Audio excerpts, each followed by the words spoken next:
ദീപങ്ങൾ പോലെ മനതാരിൽ തൂമഞ്ഞു പെയ്യുന്ന പോലെ വിശ്വത്തിൽ വിശ്വാസ ദീപം കൊളുത്തി കുടുംബക്കൂട്ടായ്മകൾ സഭയിൽ വന്നേ.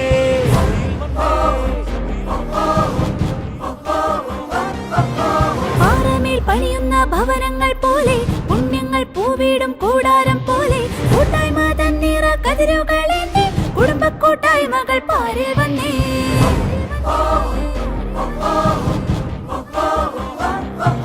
ഇതാഘോഷക്കാലം, ഉണർവിന്റെ കാലം, പുതുജീവൻ കൈമാറും പുണ്യകാലം. ഇത് കുടുംബക്കൂട്ടായ്മ തൻ സുവർണകാലം, ദൈവാനുഗ്രഹത്തിൻ കാലം.